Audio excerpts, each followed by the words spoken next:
नमस्कार दोस्तों, परमा एजुकेशन की यूट्यूब चैनल पे आप सभी लोगों का स्वागत करते हैं। तो आज की क्लास जो होने वाली है सबसे महत्वपूर्ण क्लास होने वाली है, क्योंकि यहाँ पे आरटीई एक्ट 2009 जितने भी यहाँ पे हैं उन सबको शामिल कर लिया गया है। यहाँ से प्रश्न जो बनने वाले हैं याद रखिएगा आप लोगों को, कम से कम यहाँ पे 3 से 4 नंबर बनने वाले हैं। यहाँ से जितने भी यहाँ पे बताए जाएंगे टॉपिक, तो क्या करिएगा सभी लोग कॉपी पेन लेके बैठ जाइएगा, क्योंकि यहाँ से जितने भी टॉपिक्स बन रहे हैं उनको महत्वपूर्ण प्रश्नों को आप लोग नोट करते हुए चलिएगा, क्योंकि वहां से प्रश्न आप लोगों को हूबहू मिलने वाले हैं। तो चलिए शुरू करते हैं आज की क्लास। लेकिन आगे बढ़ने से पहले बता दें, हर बार की तरह इस बार भी कहेंगे कि जो लोग नए हैं अभी तक हमारे चैनल को सब्सक्राइब नहीं किया है तो जल्दी से क्या करिए, परमा एजुकेशन चैनल को सब्सक्राइब करिए, साथ ही बेल आइकन का बटन दबा लें ताकि लाइव आने पर आप लोगों के पास एक नोटिफिकेशन पहुंच जाए। तो चलिए शुरू करते हैं आज की क्लास। लेकिन शेयर जरूर कर दीजिएगा अपने अपने ग्रुपों में और सब्सक्राइब जरूर करिएगा परमा एजुकेशन चैनल को। तो चलिए शुरू करते हैं आज की पहले क्लास। देखिए पहला हमारा जो टॉपिक है यहाँ पे है आरटीई एक्ट 2009। इसके अंतर्गत कैसे आया है, कब लाया गया है, किसको संशोधित किया गया है, उन सबको शामिल कर लिया गया है। तो देखिए पहला हमारा टॉपिक कर रहा है कि आरटीई एक्ट 2010 को लागू किया गया था। कब? 1 अप्रैल को लागू किया गया था।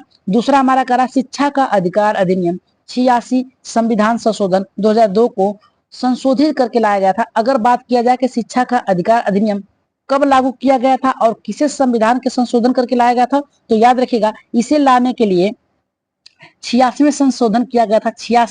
86 संविधान संशोधन किया गया था, जिसमें 2002 को संशोधित करके लाया गया था। और यहाँ पे तीसरा देखिए हमारा ये कह रहा है कि उद्देश्य शिक्षा का अधिकार अधिनियम, यानी शिक्षा का अधिनियम 2009 का उद्देश्य 6 से 14 वर्ष की आयु वर्ग के बालकों एवं बालिकाओं को निःशुल्क शिक्षा प्रदान करना है। अगर ऑप्शन बन रहा है कि 6 से 14 वर्ष की जो आयु के बालक है निःशुल्क शिक्षा प्रदान करने की किस एक्ट के अंतर्गत लाया गया है, तो याद रखिएगा 2009 के अंतर्गत लाया गया था। इसका उद्देश्य यही था कि इसमें बालक जो है 6 से 14 वर्ष के जो बालक हैं बालिकाएं हैं उनको निःशुल्क शिक्षा प्रदान किया जाएगा। तो चलिए आगे बढ़ते हैं अगले टॉपिक पे अपने।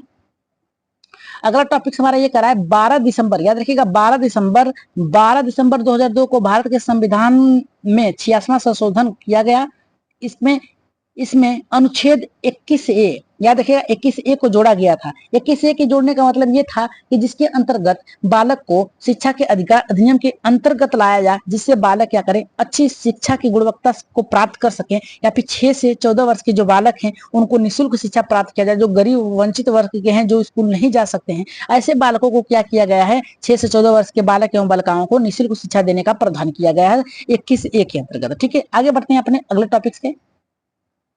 देखिए अगला टॉपिक हमारा यहाँ पे क्या करा है, अगला टॉपिक हमारा बहुत ही महत्वपूर्ण करा। अनुच्छेद 21A में शिक्षा के अधिकार अधिनियम को मौलिक अधिकार का दर्जा दिया गया है, यानी सभी बालकों को पढ़ने का अधिकार यहाँ पे दिया गया है। जो बालक है बालिकाएं हैं, चाहे वो गरीब वर्ग के हैं चाहे धनी वर्ग के हैं, यानी जिस भी वर्ग के बालक आते हैं उनको क्या किया गया है, इसके अंतर्गत जोड़ा गया है। उनका मौलिक अधिकार है कि वो क्या करें, शिक्षा प्राप्त करेंगे। ठीक है, थोड़ा सा कलर इसका चेंज कर लेते हैं।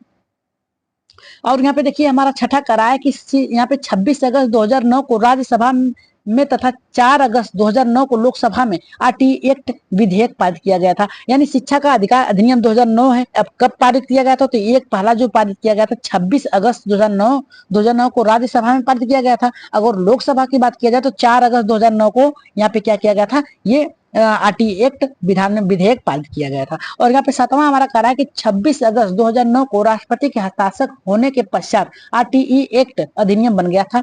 याद रखिएगा 26 अगस्त 2009 को राज्यसभा में इसको पारित किया गया था, विधेयक पारित किया गया था। और 4 अगस्त 2009 को ये क्या किया गया था, लोकसभा में पारित किया गया था एक्ट, जिसके अंतर्गत बालकों को उसका मौलिक अधिकार दिया जाएगा पढ़ने से। और 26 अगस्त 2009 को, याद रखिएगा 26 अगस्त 2009 को राष्ट्रपति के हस्ताक्षर होने के पश्चात आरटीई एक्ट अधिनियम बन गया। यानी कोई भी पारित करना है, कोई भी अधिनियम लाना है तो राष्ट्रपति का हस्ताक्षर होना जरूरी है। ठीक है, आगे बढ़ते हैं अपने 8वें टॉपिक पे। देखिए 8वां हमारा करा 1 अप्रैल 2010, करा कि 1 अप्रैल 2010 को आरटीई एक्ट को पूरे भारत में लागू किया गया था, केवल जम्मू कश्मीर को छोड़ के।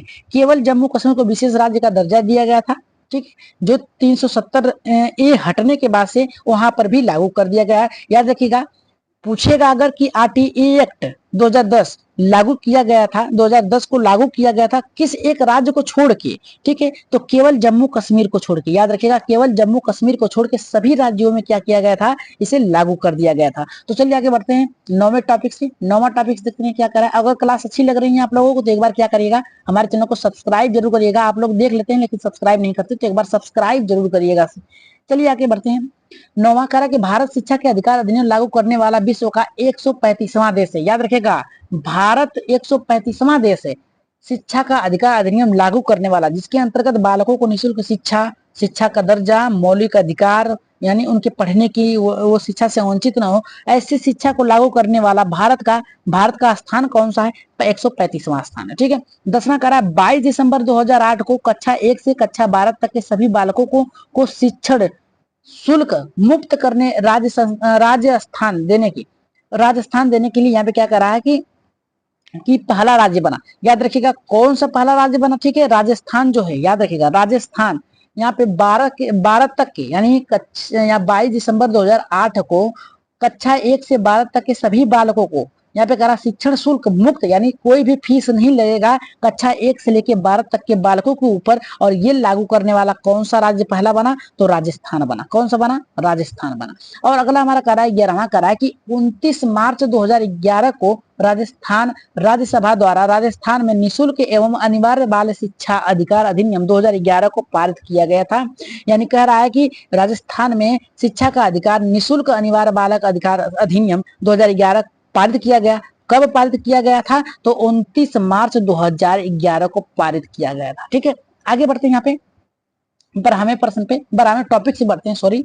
करा कि 1 अप्रैल 2011 को आरटी एक्ट संपूर्ण राजस्थान में लागू हो गया था। अगर पूछ दिया संपूर्ण राजस्थान में ये कब लागू किया गया था, ये अगर पूछा कि विधानसभा में, राजस्थान की विधानसभा में ये कब पारित किया गया था, तो 29 मार्च को 2011 को पारित किया गया था। अगर पूछ दिया जाए कि संपूर्ण राजस्थान में ये कब लागू किया गया था, तो याद रखिएगा ये पारित किया गया था 1 अप्रैल 2011 को आरटीई एक्ट संपूर्ण राजस्थान में लागू कर दिया गया था। ठीक है, तो चलिए आगे बढ़ते हैं 13वें टॉपिक पे। देखिए प्रश्न बहुत ही अच्छे हैं, सभी लोग क्या करिएगा एकदम अच्छे से नोट करते हुए चलिएगा। अगर पीडीएफ चाहिएगा आप लोगों को तो टेलीग्राम चैनल पे हमारे जुड़ जाइएगा, परमा एजुकेशन, वहां पे आप लोगों को जैसे भी आप लोगों को पीडीएफ चाहिए वहां पे TET, C TET, super TET, यस टेट, बिहार टेट, हर चीज, राजस्थान टेट, हर चीज वहां पे मिलेगा। ठीक है, तो चलिए यहाँ पे देखते हैं 13वां हमारा क्या कह रहा है। 13वां ये कह रहा है कि यह एक संशोधित प्रावधान है, इसके अंतर्गत 6 से 14 वर्ष के बच्चों को निःशुल्क शिक्षा प्रदान किया जाएगा। और कह रहा है संविधान संशोधन में यह निर्धारित किया गया है कि 6 से 14 वर्ष के सभी वर्ग आयु वाले बच्चों को, यानी 6 से 14 वर्ग के जो बालक हैं, किसी भी वायु वर्ग के आए, किसी भी वर्ग, किसी भी समाज से आते हैं, उनको क्या है निःशुल्क एवं अनिवार्य शिक्षा देना चाहिए। कि यह किसी भी वर्ग से आए हुए बालकों से शिक्षा नहीं रोका जा सकता। अगर ऐसा कोई करता है तो आरटी एक्ट का उल्लंघन होगा। ठीक है, आगे बढ़ते हैं। अगला देखिए हमारा ये कह रहा है कि संविधान में निःशुल्क, कह रहा है कि संविधान में निःशुल्क एवं अनिवार्य शिक्षा का उल्लेख किया गया, जिसके अंतर्गत बिंदु प्रकार है, यानी अन्य प्रकार है। पहला देखिए यहाँ पे बहुत ही महत्वपूर्ण प्रश्न है, बहुत ही महत्वपूर्ण यहाँ पे टॉपिक्स बन रहा है। क्या करा है, स्टार लगा देते हैं क्योंकि बहुत ही अच्छा है। कह रहा है नीति निर्देशक तत्व के अनुच्छेद 45 में यहाँ पे निःशुल्क और अनिवार्य शिक्षा का उल्लेख किया गया था। कह रहा है कि किस नीति निर्देशक तत्व के अंतर्गत निःशुल्क एवं अनिवार्य शिक्षा का उल्लेख किया गया है, तो याद रखिएगा अनुच्छेद 45। याद रखिएगा कितना, अनुच्छेद 45 के अंतर्गत सभी बालकों वर्गों को क्या करना है, अनिवार्य एवं निःशुल्क शिक्षा देना है। दूसरा कह रहा है कि मूल यहाँ पे अधिकारों के अनुच्छेद 21A के निःशुल्क एवं अनिवार्य से, कह रहा है कि मूल अधिकार किसके अंतर्गत आता है, तो 21A के अंतर्गत आता है। याद रखिएगा। कह रहा है कि मूल कर्तव्य किसके अंतर्गत आते हैं, तो 51A के अंतर्गत आएंगे। ठीक है, याद रखिएगा। यहाँ से प्रश्न बहुत अच्छा बन रहा है। कह रहा है कि देखिए नीति निर्देशक तत्व किसके अंतर्गत निःशुल्क एवं आते हैं, तो 45 के अंतर्गत आते हैं। ठीक है, मूल अधिकार का अनुच्छेद किसके अंतर्गत आते हैं, निःशुल्क एवं अनिवार्य, तो ये आते हैं आपका 21A के अंतर्गत आता है। और यहाँ पे कह रहा है कि मूल कर्तव्य किसके अंतर्गत आते हैं, तो ये याद रखिएगा 51A के अंतर्गत आते हैं। और एक मूल ये कह रहा है कि अंतर्गत ये 11 मूल कर्तव्य जोड़े गए हैं। क्या करिएगा, 51A के अंतर्गत 11 मूल कर्तव्य और भी जोड़े गए हैं इसके अंतर्गत। आगे बढ़ते हैं यहाँ पे देखिए कौन कौन से उन सबको देखेंगे हम। पहला यहाँ पे करा है कि शिक्षा का अधिकार अधिनियम किन किन लोगों पर लागू होगा, यानी कौन कौन से ऐसे लोग हैं जिनके ऊपर ये लागू होगा कि शिक्षा का अधिकार अधिनियम। पहला करा है कि यह केवल 6 से 14 वर्ष के बालकों के लिए एवं बालिकाओं के ऊपर लागू होगा, पहला टॉपिक बन रहा है कि किसके किसके ऊपर लागू होगा शिक्षा का अधिकार अधिनियम, तो 6 से 14 वर्ष के बालकों के लिए। दूसरा कह रहा है यह नियम कक्षा 1 से 8 तक के सभी सरकारी स्कूलों में लागू होगा, यानी सरकारी स्कूलों में जो कक्षा 1 से कक्षा 8 तक के बालक हैं, यानी 6 से 14 वर्ष के बालक जो होते हैं कक्षा 6 से कक्षा 1 से 8 तक के बीच में आते हैं, और इनके ऊपर ये अधिकार लागू होगा। दूसरा कह रहा है कि इसके नियम के तहत सभी सरकारी एवं निजी संस्थाओं में 25% सीट जनजाति छात्रों के लिए होंगे। ठीक है, याद रखिएगा ये किन पे लागू होता है, 6 से 14 वर्ष के बालकों के लिए लागू होता है, और किन कक्षाओं में लागू होता है, 1 से लेके क्या याद रखिएगा 1 से लेके 8 तक के बालकों पे या बालिकों पे लागू होता है। और ये इसके अंतर्गत एक और प्रावधान है जिसके अंतर्गत 25% सीटें जो है जनजातियों के लिए छात्रों के लिए आरक्षित होंगी, यानी 75% सीट जो है सभी के वर्गों के लिए होंगे और 25% आरक्षित होंगे जनजातियों के लिए। आगे बढ़ते हैं अपने नेक्स्ट टॉपिक से। नेक्स्ट टॉपिक हमारा देखिए क्या कर रहा है। नेक्स्ट टॉपिक हमारा करा गैर यहाँ पे करा प्रशिक्षण अधिकारियों के लिए 5 वर्ष अवधि के भीतर प्रशिक्षण अनिवार्य करना होगा। दूसरा करा है कि आरटीई एक्ट मानक कक्षा 1 से लेकर 5 तक के विद्यार्थियों हेतु 30 छात्रों पर एक शिक्षक होगा। प्रश्न बनता है कितने छात्रों पे, याद रखिएगा कह रहा है कि कितने छात्रों पे एक टीचर होना चाहिए, तो याद रखिएगा 30 छात्रों पे एक टीचर होंगे, और कितने कक्षाओं पे 1 से लेकर 5 तक के, याद रखिएगा, और कक्षा 6 से 8 तक के विद्यार्थियों हेतु 35 बच्चों पर एक टीचर होंगे। तो अगर प्रश्न बनता है यहाँ पे याद रखिएगा कि प्राथमिक स्तर पे यानी 1 से लेके 5 तक के बालकों पे कितने बालक पे एक टीचर होंगे, तो याद रखिएगा 30 बालकों पे एक टीचर होंगे। और कह रहा है कि 6 से लेके 8 तक के कितने बालकों पे एक टीचर होंगे, तो 35 बालकों पे एक टीचर होंगे, यानी 35 का रेशियो 1 होगा और 30 का रेशियो 1 होगा जो प्राइमरी के लिए होगा, और 35 का रेशियो 1 जो होगा हमारा यहाँ 6 से 8 तक के लिए होंगे। ठीक है, आगे हमारा ये कह रहा है कि आरटीई एक्ट के अंतर्गत 6 से 8 तक के सभी कक्षाओं में कम से कम एक विज्ञान, गणित, एक सामाजिक अध्ययन, एक भाषा का शिक्षक होना अनिवार्य है। ठीक है, कह रहा है कि कक्षा 6 से 8 तक के जितने भी कक्षाएं हैं उनमें एक टीचर विज्ञान का होना चाहिए, एक टीचर गणित का होना चाहिए, और एक सामाजिक अध्ययन और एक भाषा का शिक्षक होना अनिवार्य है। ठीक है, आगे बढ़ते हैं। इतना याद रखिएगा प्राइमरी स्तर पे क्या है 30 और 1 का रेशियो रहेगा, और उच्च पे क्या सा रहेगा 35 और 1 का रेशियो रहेगा। ठीक है, कह रहा कि जहां पर 100 से अधिक बालक एवं बालिकाओं पर एक पूर्णकालीन प्रधान अध्यापक होना चाहिए। दूसरा कह रहा है आरटीई एक्ट के अंतर्गत 1 से 5 तक के 200 दिन कार्य दिवस होने चाहिए। कह रहा है कि प्राथमिक स्तर पे कितने कार्य दिवस होते हैं, तो याद रखिएगा 200 कार्य दिवस होते हैं 1 से 5 तक के। और कह रहा है 6 से 8 तक के जो बालक हैं यानी जो कक्षाएं उनमें कितने कार्य दिवस होने चाहिए, यहाँ पे 220 होने चाहिए। याद रखिएगा 200 प्राइमरी स्तर पे कार्य दिवस होने चाहिए और 220 क्या है ये उच्च पे होने। 10वां कह रहा है कि प्रत्येक बच्चों को उसके निवास क्षेत्र के 1 किलोमीटर के भीतर प्राथमिक, अगर हाँ देखिए यहाँ पे महत्वपूर्ण प्रश्न बनता है कि कितने किलोमीटर एक गांव के कितने किलोमीटर के अंतर्गत एक प्राइमरी स्कूल होना चाहिए, तो 1 किलोमीटर के अंतर्गत एक प्राथमिक स्कूल होना चाहिए, और इसी से हट के 3 किलोमीटर दूर पे एक यहाँ पे माध्यमिक विद्यालय होना चाहिए। याद रखिएगा 1 से 5 तक का जो कक्षाएं हैं वो गांव से या फिर अपने के जो कस्बे हैं उससे 1 किलोमीटर के अंतर होना चाहिए, और जो प्राइमरी जूनियर के विद्यालय होते हैं वो 3 किलोमीटर के अंतर्गत होने चाहिए। कह रहा है कि स्कूलों में दाखिले के समय कोई भी अनुदान नहीं लिया। अनुदान का मतलब होता है कि कोई भी फीस, क्या कोई भी फीस या फिर कोई भी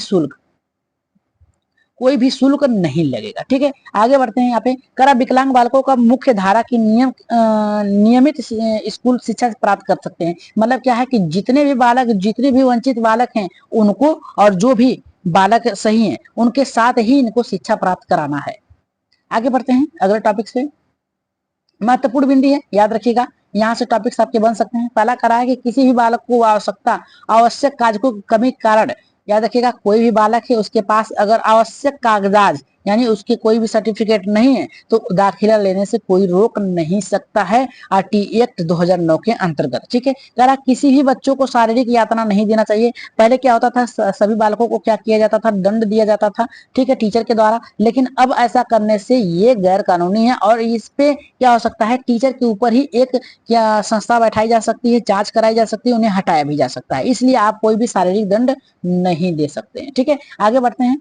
महत्वपूर्ण बिंदु था, याद रखिएगा कुछ महत्वपूर्ण बिंदु हैं जिसे आप लोग क्या करिएगा नोट करते हुए चलिएगा, स्क्रीनशॉट ले लीजिएगा, या फिर आप हमारे टेलीग्राम चैनल या फिर परमा एजुकेशन चैनल के नाम से यूट्यूब पे आप लोग सर्च करिएगा, वहां पे महत्वपूर्ण बिंदु मिल जाएंगे, टेलीग्राम पे मिल जाएंगे, और सब्सक्राइब कर लीजिएगा तो आप लोगों को व्हाट्सएप पर भी मिले। सब्सक्राइब करने के साथ साथ क्या करिएगा, मैसेज कीजिएगा कि हमने सब्सक्राइब कर लिया है। आप लोगों को व्हाट्सएप ग्रुप पे आप लोगों के नोट्स जितने भी हैं सब प्राप्त करा दिए जाएंगे। ठीक है, तो कह रहा है कक्षा में शिक्षक के दायित्व एवं कर्तव्य, यानी एक शिक्षक का दायित्व क्या है और कर्तव्य क्या है। ठीक है, पहला करा शिक्षा का प्रधान यहाँ पे प्रदान करना। एक शिक्षक जो है वो क्या करता है, शिक्षा प्रदान करने के लिए ही इस विद्यालय में रहता है, तो उसका कर्तव्य है कि शिक्षा प्रदान करे और अपने सच्चे भावना से करे। दूसरा करा है विद्यालय का एक संगठन एवं व्यवस्था व्यवस्था करना, मतलब विद्यालय में कोई भी अगर कमी है तो उसका क्या करना है, उसको निवारण करना है। दूसरा का मूल्यांकन का उसका रिकॉर्ड तैयार करना है, बालक कौन सा किस तरीके से पढ़ रहा है, क्या पढ़ रहा है, कौन सी कमी है, ये रिकॉर्ड करना। छात्रों का मार्गदर्शन करना, अगर छात्र कोई किसी भी प्रकार की कमी आ रही है तो उसे क्या करना है, उसे दूर करना है। ये शिक्षकों के दायित्व एवं कर्तव्य के अंतर्गत आता है। ठीक है, आगे बढ़ते हैं। देखिए टॉपिक्स बहुत ही लाजवाब यहाँ बनाई गई हैं, क्योंकि यहाँ से आप लोगों को कम से कम 3 से 4 नंबर मिलने वाले हैं। ठीक है, प्राइमरी और जूनियर दोनों को मिला के कर रहे हैं। ठीक है, यहाँ पे कह रहा है हमारा कि बाल मनोविज्ञान का ज्ञान हासिल करना, यानी बालक को किस प्रकार से पढ़ाना है और कैसे पढ़ाना है, ये क्या करना है, शिक्षक को एकदम क्या करना है, प्रशिक्षित होना है। कह रहा है पाठ को रोचक बनाने हेतु विभिन्न उपकरणों का क्या करना है, रचना करना है। यानी बालक को अगर पढ़ाना है तो मान लीजिए अगर पेड़ के बारे में पढ़ाना, तो पहले उसे पेड़ दिखाया जाए। ठीक है, पेड़ दिखा के अगर उसके पाठ को पढ़ाना, जैसे पढ़ा दिया जाए कि ऑक्सीजन किस प्रकार से प्राप्त होता है, तो बालकों को पहले पूरा पेड़ दिखाया जाएगा, फिर इसके बाद उसकी कुछ पत्तियों को तोड़ा जाएगा, पत्तियों को तोड़कर ऑक्सीजन पढ़ाने के लिए पत्तियों को तोड़ के उसे दिखाया जाएगा कि उसमें देखिए किस प्रकार से छिद्र बने हुए हैं। ये क्या करता है, कार्बन डाइऑक्साइड को अवशोषित करता है और प्रकाश संश्लेषण के माध्यम से ऑक्सीजन को बाहर करता है। ठीक है, ऐसे हम पढ़ा सकते हैं कि पेड़ हमारे लिए कितना महत्वपूर्ण है। करा सिद्धांत के बजाय व्यावहारिक जीवन, यानी बालक के परिवेश में, वातावरण में किस प्रकार से चल रही है घटनाएं, उसके अनुसार जोड़कर उसे पढ़ाना चाहिए। जैसे मान लीजिए बालक स्कूल से घर आ रहा है, ठीक है, घर से स्कूल आ रहा है, ठीक है, तो रास्ते में उसे कई प्रकार के पेड़ पड़ेंगे। ठीक है, तो उसे अब पढ़ाना है कि कौन कौन से पेड़ पाए जाते हैं हमारे वातावरण में। तो उससे आएगा विद्यालय में, तो उसे पूछेंगे रास्ते में आते हुए कौन कौन सा पेड़ मिला, तो पहले कहेगा एक आम का पेड़ मिला, एक पीपल का पेड़ मिला, एक अर्जुन का पेड़ मिला। इस तरीके से बहुत सारे पेड़ मिले। तो हम कह सकते हैं देखो हमारे आसपास क्या है, बहुत प्रकार के वातावरण में हमारे भौतिक और अब जैविक घटनाएं घटती होती हैं, जिसके कारण यहाँ फलस्वरूप यहाँ पे अनेक प्रकार की क्या होती हैं, पेड़ पौधे वनस्पतियां उगती हैं, जिसमें से आपने आम बताया, अमरूद बताया, पीपल बताया। इस तरीके से बहुत से सारे पेड़ हमारे वातावरण में उपस्थित हैं। इस तरीके से हम क्या कर सकते हैं, उसके वातावरण से जोड़ के उसे उस तरीके से पढ़ाया जा सकता है। आगे बढ़ते हैं अपने नेक्स्ट महत्वपूर्ण बिंदु। पहला हमारा देखिए कह रहा है कि शिक्षण के दौरान सामाजिक आवश्यकताओं को प्राथमिकता प्रदान करेंगे। मतलब ये कह रहा है कि शिक्षण के दौरान सामाजिक आवश्यकताओं को प्राथमिकता प्रदान करेंगे। मतलब क्या है, बालक के वातावरण में जो भी घटनाएं हो रही हैं उसके ऊपर ही बताया कि उसके साथ ही पढ़ाना चाहिए। बालक के जिज्ञासा को शांत करना, मूल्यांकन के नवीन तरीकों को खोज करना। किस प्रकार से, मूल्यांकन का मतलब होता है मूल्यों का अंकन करना। ठीक, याद रखिएगा मूल्यों का अंकन करना होता है, अंकन करना, जिसके कारण क्या होता है, हम क्या पढ़ाएं बालक को, किस प्रकार से पढ़ा है, कैसी उसकी कमी है, ये सब करना है। धर्म मुक्त शिक्षा प्रदान करना, यानी किसी बालक के धर्म के आधार पर आप उसे शिक्षा प्राप्त नहीं करा सकते हैं। इसलिए प्राथमिक स्तर या फिर उच्च प्राथमिक स्तर पे जिस भी समाज से, वर्ग से, जाति धर्म से बालक आता है, उसे समान रूप से आप क्या करेंगे, शिक्षा प्रदान करवाएंगे। ठीक है, आगे बढ़ते हैं नेक्स्ट टॉपिक से। नेक्स्ट टॉपिक हमारा कह रहा है कि इस अधिनियम के अंतर्गत शिकायत निवारण हेतु ग्राम स्तर पर, पंचायत, कलेक्टर स्तर पर कलेक्टर, यहाँ पे कलेक्टर संसाधन केंद्र CRSC, तहसील स्तर पर तहसील पंचायत, जिला स्तर पर जिला प्राथमिक शिक्षा अधिकार का व्यवस्था किया गया है। यानी किसी भी प्रकार की कोई भी शिकायत है तो आप इन केंद्रों पर जाकर शिकायत कर सकते हैं। ठीक है, आगे बढ़ते हैं पहले प्रश्न से, और ये आप लोगों का प्रश्न जो है आप लोगों को कमेंट बॉक्स में इसका उत्तर देना है। ठीक है, लास्ट में आप लोगों के लिए एक प्रश्न रखा गया है, लेकिन उससे पहले क्या करेंगे आप हम लोग इस प्रश्नों को एकदम बहुत ही अच्छे तरीके से सॉल्व करने का प्रयास करेंगे। तो देखिए पहला करा कि 26 जनवरी 1950 को जब भारतीय संविधान संशोधन लागू किया गया था, शिक्षा को नीति निर्देशक तत्वों के अंतर्गत कौन से अनुच्छेद के में सम्मिलित किया गया था। देखिए ऊपर ही हमने आपको बताया था, बहुत ही अच्छे तरीके से बताया था। तो इसका राइट आंसर किसके साथ जाएगा, हमारे यहाँ पे पहले के साथ जाएगा, अनुच्छेद 45 के अंतर्गत। हमने बताया था आपको ये 26 जनवरी 1950 को लागू किया गया था, भारतीय संविधान में लागू किया गया था, लेकिन किसके अंतर्गत, नीति के निर्देशक तत्वों के अंतर्गत आता है। तो हमारा राइट आंसर किसके साथ जाएगा, यहाँ पे हमारा अनुच्छेद 45 के अंतर्गत। बहुत ही अच्छी तरीके से आप लोग क्या करिएगा, प्रश्नों को एकदम समझते हुए और उत्तर देते हुए चलिएगा। यहाँ पे देखिए अगला हमारा क्या रहा है, लेकिन सब्सक्राइब जरूर करिएगा सभी लोग। सब्सक्राइब करने के साथ साथ बेल आइकन को बटन दबाएं, क्योंकि अब आप लोगों का टैग वर्ड चलेंगे, याद रखिएगा टैग वर्ड चलेंगे जो कि हर एक प्रश्न के लिए शामिल किया गया है और इसी तरीके से प्रश्न बनाए गए हैं और टॉपिक्स भी बनाए गए, नोट्स बनाए गए हैं। तो टैग वर्ड चलेंगे गणित के, संस्कृत के, हिंदी के, ईवीएस के, ठीक है, सबके यहाँ पे टैग वर्ड चलेंगे। लेकिन आप लोग क्या करिएगा, बहुत अच्छी तरीके से समझने का प्रयास करिएगा, लेकिन सब्सक्राइब जरूर करिएगा सभी लोग, ठीक है।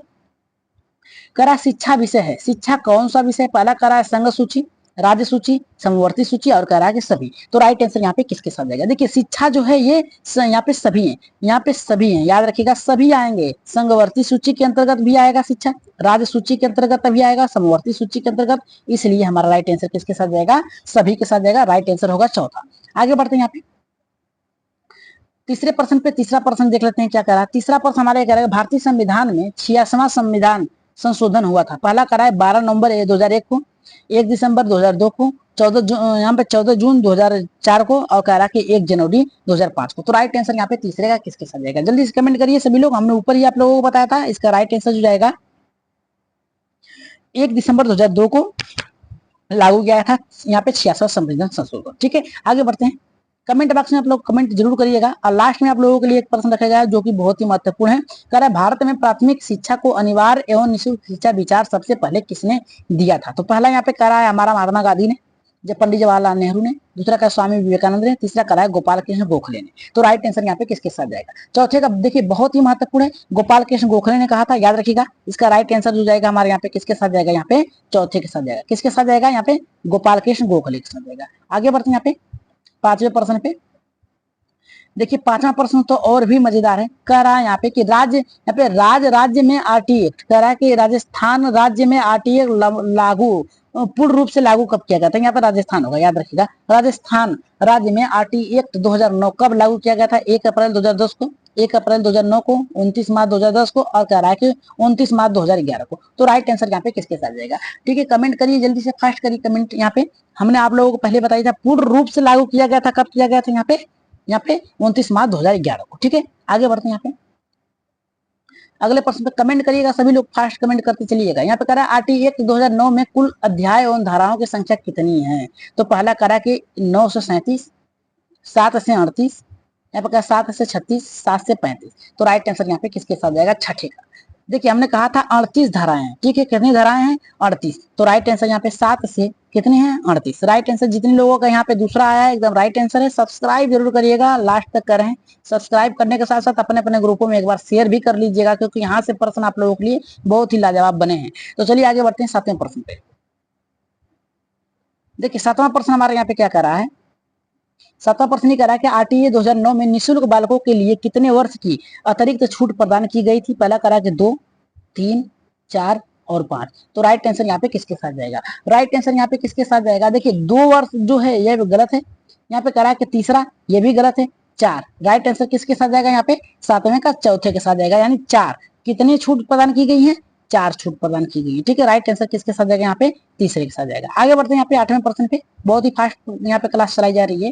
कह रहा है यहाँ पे हमारा कि 9 आरटीई एक्ट, यानी कह रहा है कि आरटीई एक्ट 9 उल्लेखित प्रारंभिक शिक्षा से प्रेरित है। किससे अभिप्रेरित है, पहला यहाँ पे देखिए कक्षा 1 से 5 तक के, दूसरा करा कक्षा 1 से 8 तक के, कक्षा 6 से 8 तक के, करा कक्षा 1 से 12 तक के। राइट आंसर यहाँ पे किसके साथ जाएगा, जल्दी से कमेंट करिए। देखिए प्रश्न तो बहुत ही लाजवाब है, गलत नहीं होने चाहिए आप लोगों के। तो राइट आंसर यहाँ पे किसके साथ जाएगा, प्राथमिक स्तर के बाद यहाँ पे हम बात करें तो 1 से 5 तक के प्राथमिक स्तर पे, तो प्राथमिक स्तर पे हमारा 1 से 5 तक होगा, ठीक है। आगे बढ़ते हैं यहाँ पे 9वें प्रश्न पे। 9वां हमारा देखिए क्या करा कि आरटीई एक्ट 2009 के अनुसार किसी भी 1 से 8 विद्यालय में अधिनियम के अंतर्गत कितने %, हमने आप लोगों को तुरंत बताया था कि यहाँ पर 10% नहीं, 20% नहीं। राइट आंसर किसके साथ जाएगा, यहाँ पे हमारा 25%। किसके साथ जाएगा, 25%। 25% याद रखिएगा, 25% यहाँ पे क्या है, रिक्त होने चाहिए 25%। चलिए आगे बढ़ते हैं यहाँ पे। सॉरी गलत हो गया, सॉरी इसके लिए। इसका आएगा 10%। किसके आएगा, यहाँ पे अध्यापकों के रिक्त पद की बात किया है। हमने सोचा जनजाति की बात किया है, जनजाति कितने होंगे, 25% होंगे, 25% उनके लिए आरक्षित सीट होंगी। लेकिन यहाँ पे अध्यापकों की बात किया है तो अध्यापकों के लिए 10% होंगे, ठीक है। 10%, सॉरी इसके लिए। और यहाँ पे देखिए क्या करा है, करा कि यहाँ पे करा कि हाई टू एजुकेशन एक्ट 2009 में पहली बार संशोधन किया गया था। तो पहला करा है कि 2010 में, 2011 में, 2012 में, कह रहा है कि अभी तक नहीं किया गया है। अभी तक नहीं किया गया है तो राइट आंसर इसका कहाँ देंगे आप लोग? कमेंट बॉक्स में देंगे। किसके साथ देंगे? कमेंट बॉक्स में आप लोग इसका कमेंट दीजिएगा और सभी लोगों को कमेंट बॉक्स में अगर जितने लोगों का उत्तर आएगा उन लोगों को प्रश्न अगली क्लास में शामिल किया जाएगा, उनके नाम के साथ शामिल किया जाएगा। तो एक बार सब्सक्राइब करने के साथ साथ मैसेज कर दीजिएगा व्हाट्सएप ग्रुप में। हमारे व्हाट्सएप ग्रुप का नंबर आप लोगों को दे रहे हैं 82 99 52 49 41। इस पे आप लोग मैसेज करिएगा। सभी लोगों को आप लोगों के नोट्स जो है फ्री में मिले जाएंगे। सभी लोगों के लिए एक उचित पीडीएफ बनाया गया है जिसके माध्यम से आप लोग कम से कम यहाँ पे 111 या फिर 101 नंबर तक आप ला सकते हैं। ठीक है, तो राइट आंसर इसका कमेंट बॉक्स में दीजिएगा कि कौन सा उत्तर सही है। जिसको भी पीडीएफ चाहिएगा यहाँ पे कमेंट करिएगा व्हाट्सएप ग्रुप में। यहाँ पे 82 99 52 49 41 अपना नाम और बता दीजिएगा कि आपको पीडीएफ चाहिए। ठीक है, आप लोगों को पीडीएफ उपलब्ध करा दीजिएगा। सभी प्रकार के नोट्स के साथ पीडीएफ उपलब्ध करा देंगे। तो आज की क्लास कैसी लगी कमेंट बॉक्स में राय मत सुझाव जरूर दीजिएगा। सब्सक्राइब जरूर करिएगा। तो आज के लिए इतना ही, धन्यवाद।